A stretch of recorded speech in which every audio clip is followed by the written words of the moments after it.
Ante todo les doy la bienvenida a este espacio de aprendizaje. Mi nombre es Gastón Paltengui y me encuentro junto a ustedes para compartir esta presentación donde trabajaremos el concepto de hormonas, mecanismos generales de producción, secreción, transporte y acción. Para comenzar les propongo tratar de definir a qué hacemos referencia cuando hablamos de hormonas. Las hormonas son por definición el producto de secreción de las glándulas endocrinas que componen al sistema endocrino. Se trata de agentes químicos que una vez producidos en la glándula endocrina son transportados por la corriente sanguínea hacia diferentes órganos periféricos específicos para la acción de esa hormona. Órganos que generalmente se encuentran ubicados de una manera distante a la glándula endocrina que produjo esta hormona. A estos órganos los llamamos órganos blanco o específicos de acción, órganos efectores, constituidos por tejidos blanco, tejidos sensibles, los que a su vez están compuestos por células sensibles a la acción hormonal, a las que damos en llamar células blanco o células diana. Así podemos representar de una manera esquemática que el sistema endocrino se encuentra compuesto por un conjunto de órganos con una función secretora específica, con una función glandular. Estos órganos están compuestos por tejidos bien diferenciados en esta función y estos tejidos compuestos a su vez por células endocrinas, por células excitables, por células que cuando se les aplica un estímulo, éstas son capaces de responder de una manera generalmente inmediata, aumentando la síntesis y la producción y la secreción de estos agentes químicos que una vez que alcanzan el torrente circulatorio por la corriente sanguínea van a distribuirse a distancia hasta alcanzar el órgano efector compuesto por los tejidos sensibles, compuestos a su vez por las células blanco o diana. Esta es la forma general y esquemática de definir a una hormona. Existen diferentes tipos de hormonas. Así reconocemos, según su naturaleza química, a las hormonas esteroideas, denominadas esteroideas porque derivan de una molécula madre de naturaleza grasa, el colesterol. Las hormonas esteroideas son hormonas grasas y por ende tienen afinidad con las mismas grasas, es decir, son lipofílicas y por esta misma naturaleza tienden a comportarse como moléculas hidrofóbicas, es decir, tienden a rechazar el agua. Estas dos propiedades van a caracterizar el comportamiento de las hormonas dependiendo de la síntesis, la secreción, el transporte y la acción.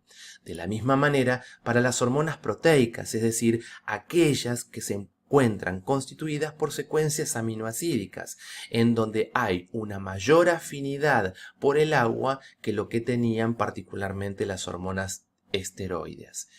Y finalmente tenemos a las aminas. Las aminas comprenden un heterogéneo grupo hormonal compuesto por aminoácidos, por las catecolaminas, dopamina, adrenalina, noradrenalina e incluso por las mismas hormonas tiroideas. Si recuperamos el esquema que habíamos establecido anteriormente respecto de cómo se producía, secretaba, transportaba y actuaba una hormona, tenemos: las hormonas son producidas por las células endócrinas, son el producto, el resultado de la estimulación adecuada de la célula endocrina. Si las células endocrinas reciben un estímulo adecuado, estas células responden de una manera generalmente inmediata, aumentando la síntesis, la producción de un agente químico que se comportará como una hormona. Ese agente químico luego será secretado, es decir, atravesará la membrana plasmática de la célula endocrina para alcanzar de esta manera el torrente circulatorio. Al alcanzar la corriente sanguínea, las hormonas alcanzarán una concentración determinada.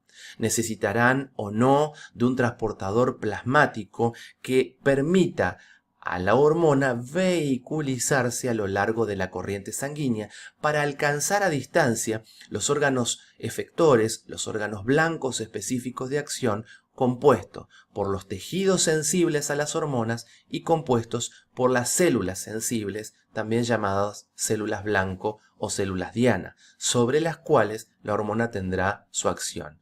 Una hormona se considera como tal, entonces, cuando producido por células endocrinas, son secretadas, transportadas por la corriente circulatoria y actúan a distancia. De más está decir que la producción, la síntesis, la secreción, el transporte y la acción de las hormonas serán sustancialmente diferentes si hablamos de una hormona esteroidea, de una hormona proteica o de un grupo de hormonas heterogéneos como son las aminas. La producción de las hormonas va a ser diferente, como dijimos anteriormente, según su naturaleza. Para las hormonas esteroideas, derivadas de la molécula madre de colesterol, serán moléculas que serán sintetizadas, producidas, en la parte de la célula que se especializa en el manejo de los contenidos celulares grasos, por ejemplo, las mitocondrias. En tanto que las hormonas proteicas conformadas por secuencias aminoácidicas se sintetizarán siguiendo todos los pasos de la síntesis de cualquier proteína, es decir, que tendrán las células endocrinas una gran cantidad de ribosomas, un retículo endoplásmico rugoso bien desarrollado, un aparato de Golgi bien prominente, etc. Las aminas siguen una forma intermedia de síntesis, de producción, en donde a partir de aminoácidos como la fenilalanina o la tirosina se transforman a través de un conjunto de pasos enzimáticos en dopamina, noradrenalina, adrenalina, las que al igual que las proteínas serán luego almacenadas en vesículas de transporte. La secreción de las hormonas también está tipificada por la naturaleza de la hormona. Así, las hormonas esteroideas derivadas del colesterol, las hormonas grasas, comportarán de una manera diferente respecto de las hormonas proteicas y de las aminas. Para entender cómo se lleva adelante la secreción, debemos entender entonces que una hormona desde el compartimiento intracelular deberá atravesar la membrana plasmática de la célula para alcanzar el compartimiento extracelular. Atravesar la membrana plasmática implica atravesarla en toda su naturaleza.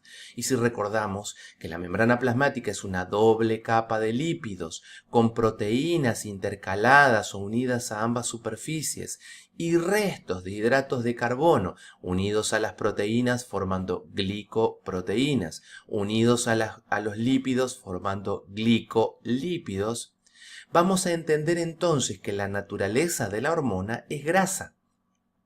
Si una hormona de naturaleza grasa debe secretarse de una célula y esto implica atravesar la membrana plasmática que es también de naturaleza grasa, la secreción se dará simplemente por un proceso de difusión, cosa que no ocurrirá con las proteínas que tienen una cierta lipofobicidad. Por eso las proteínas deben ser previamente empaquetadas por el aparato de Golgi en vesículas que mantengan almacenada la proteína y que luego a través de un mecanismo de transporte en masa de exocitosis pueda secretar la hormona hacia el exterior. Las aminas, como vemos, cumplen una función intermedia. Esto requiere un paso biosintético en la célula y luego de un almacenamiento en las vesículas y de un mecanismo de liberación semejante al de exocitosis. ¿Cómo se secretan las hormonas? Las hormonas se secretan generalmente de una manera pulsátil y episódica. La secreción de las hormonas de manera pulsátil significa que se secreta a través de pulsos, es decir, pudiendo identificar frecuencia y amplitud de los mismos. La secreción de las hormonas también se da de una manera episódica. Esto significa que la secreción de las hormonas se da a través de episodios, siguiendo un patrón rítmico determinado.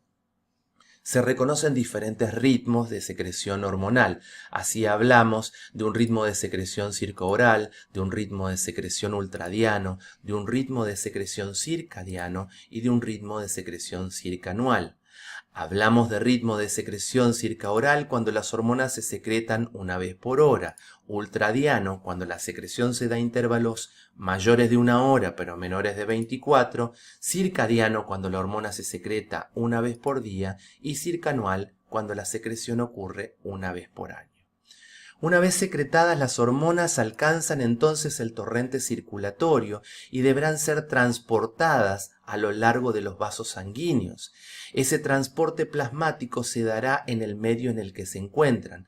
La sangre es el único tejido conectivo líquido que cuenta el organismo y está conformado por plasma, esencialmente agua, y por un conjunto de elementos formes de la sangre, no celulares como las proteínas plasmáticas y celulares como los glóbulos rojos, los glóbulos blancos y las plaquetas.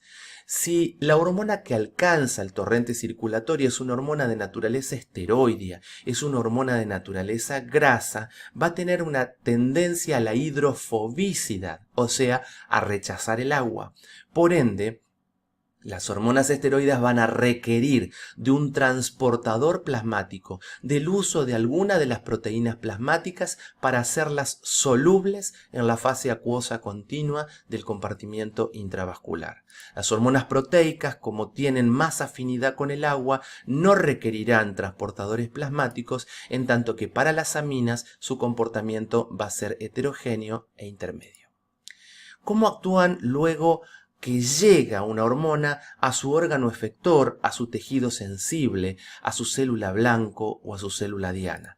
Si nosotros recordamos que las células son un compartimiento acuoso rodeado de membrana y que volvemos a repetir, la membrana es una doble capa de lípidos con proteínas intercaladas o unidas a ambas superficies y los restos de hidratos de carbono, y recordamos que la membrana es de naturaleza grasa, volvemos a la misma situación que se planteaba ante la secreción.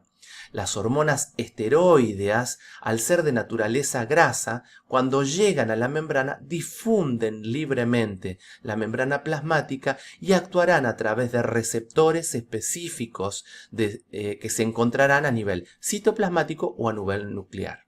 Las hormonas tiroideas que responden al grupo de las aminas también compartirán el mecanismo de acción con las hormonas esteroideas. En tanto que las hormonas proteicas no podrán difundir la membrana plasmática por su lipofobicidad, rechazan a la grasa. Por lo tanto, la hormona se deberá comportar como un primer mensajero que deberá interactuar con una de las proteínas de la membrana plasmática que hará las veces de receptor específico para esa hormona. Se activarán entonces luego un sistema de segundos mensajeros como el AMP cíclico, como el fosfatidil inositol calcio, que serán los responsables de llevar adelante la transducción de la información hacia el interior del citoplasma para ejecutar entonces la acción que la hormona o el primer mensajero estaría indicando. Hemos visto entonces que las células endocrinas llevan adelante, ante la aplicación de un estímulo adecuado, un incremento de la síntesis de la producción de hormonas, con una forma diferente para las hormonas esteroideas, proteicas y aminas. Una vez sintetizadas, las células endocrinas llevarán adelante la secreción de la hormona, que será diferente para las hormonas esteroideas que difunden libremente respecto de las hormonas proteicas que requerirán de un mecanismo de transporte en masa. Las hormonas alcanzarán luego el torrente circulatorio y el transporte plasmático se dará también de una manera diferente dependiendo del comportamiento que tengan en el agua. Así, las hormonas esteroideas requerirán de un transportador plasmático, en tanto que las hormonas proteicas, por su afinidad con el agua, no. Llegando al final, las células diana, las células blanco específicas de acción, llevarán adelante la acción en donde, para las hormonas esteroideas y tiroideas, será a través de receptores citoplasmáticos y o nucleares, en tanto que para las hormonas proteicas será a través de receptores específicos de superficie. Esperamos que esta presentación haya sido de utilidad para todos ustedes. Muchísimas gracias por su atención.